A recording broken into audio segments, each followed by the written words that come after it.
May mga oras ba na napapaisip ka? Tama pa ba ang landas na tinatahak ko? O baka naliligaw na ako? Sa mundong puno ng ingay, opinyon at pressure, mahirap malaman kung nasa tamang direksyon ka pa ba. Maraming tao ang araw-araw nagtatrabaho, nagpupuyat, nagpapagod. Pero sa dulo ng lahat ng iyon, bigla kang mapapaisip, para saan ba lahat ng ito? Ang masakit, marami ang nabubuhay na parang zombie. Gumigising, nagtatrabaho, natutulog, paulit-ulit. Walang malinaw na layunin. At kapag ganyan ang sistema, dumadating ang punto na kahit anong gawin mo, pakiramdam mo parang wala kang progreso. Pero teka, paano mo malalaman kung hindi ka naliligaw? Hindi sapat ang basta may ginagawa ka. Hindi sapat ang busy ka. Kasi kahit ang taong paikot-ikot, busy rin. Ang tanong, may patutunguhan ba ang bawat hakbang mo? At kung iniisip mo na baka mali na ang direksyon mo, hindi ka nag-iisa. Lahat ng malalakas, lahat ng tunay na nagtagumpay, dumaan sa ganyang tanong. Pero may mga palatandaan, mga senyales na magsasabi sa'yo, hoy, tama ang ginagawa mo. Ituloy mo lang.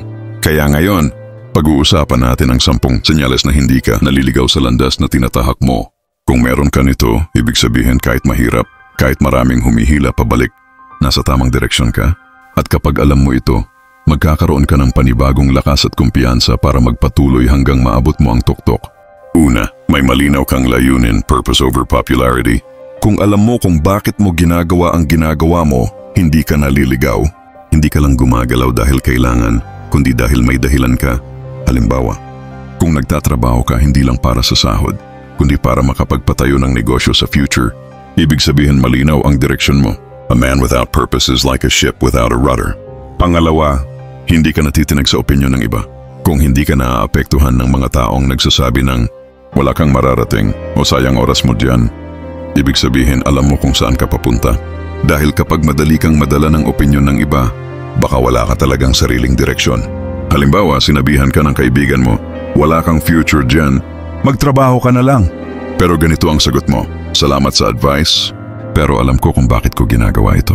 Pangatlo, may disiplina kahit walang nakakakita. Ito ang isa sa pinakamalupit na senyales. Kahit walang nanonood, kahit walang pumapalakpak, ginagawa mo pa rin ang dapat gawin.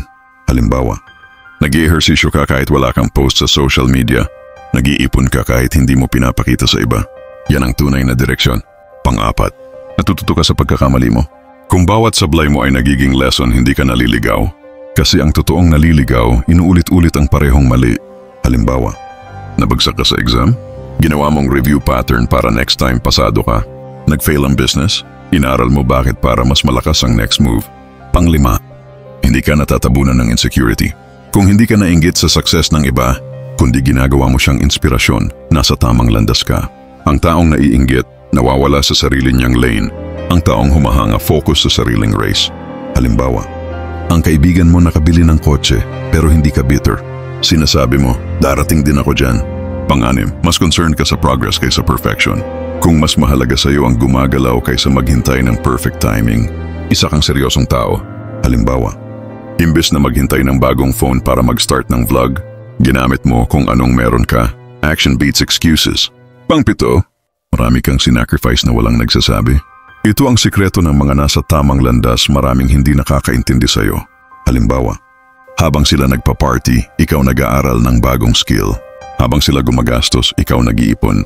Tandaan, walang comfort sa growth at walang growth sa comfort. Pang-8, may times na gusto mong sumuko, pero hindi ka sumusuko. Kung dumadating ang moment na napapagod ka, gusto mong huminto, pero pinipili mong magpatuloy, congratulations, tama ang landas mo. Dahil ang tunay na malakas, hindi yung hindi napapagod, kundi yung napapagod pero hindi humihinto. Pang-9, nakikita mo ang mali sa dating sarili mo. Kung napapansin mong dati madali kang madistract, ngayon mas focus ka, ibig sabihin nagle-level up ka. Halimbawa, dati binge-watch ka ng series, ngayon mas gusto mong magbasa ng libro or manood ng educational videos. Self-awareness is progress. Pang-10, may konting takot, pero mas malaki ang excitement. Kung kinakabahan ka sa ginagawa mo pero alam mong kapag nagtagumpay ka, magbabago ang buhay mo, hindi ka naliligaw. Halimbawa, bago ka mag-start ng business, nanginginig ka sa kaba. Pero deep inside, may apoy sa puso mo na nagsasabing, go! Ngayon kaibigan, kung nakita mo ang sarili mo sa karamihan ng senyales na ito, ibig sabihin isa kang mandirigma sa buhay. Hindi ka basta-basta sumasabay sa agos dahil alam mo kung saan ka papunta. Tandaan mo ito, ang landas na tama hindi laging madali. Madalas ito ang pinakamahirap. Pero ito rin ang pinakamakabuluhan. Kaya huwag kang bibitaw. Huwag kang papayag na ang pagod at takot ang magdikta ng kapalaran mo. Tandaan mo, hindi mo kailangan maging pinakamabilis. Basta hindi ka hihinto, tiyak na mararating mo ang rurok ng tagumpay. Kaya kaibigan, bitbitin mo ang aral na ito. At kung nandito ka pa, ibig sabihin isa ka sa kakaunti na seryosong magtagumpay. Kaya tuloy lang. Ang laban mo, laban din namin. Kita-kits tayo sa taas! At kung nagustuhan mo itong video, maaari kang mag-comment, mag-like, i-share at mag-subscribe para updated ka sa mga paparating pang mga video. Hanggang sa muli, salamat!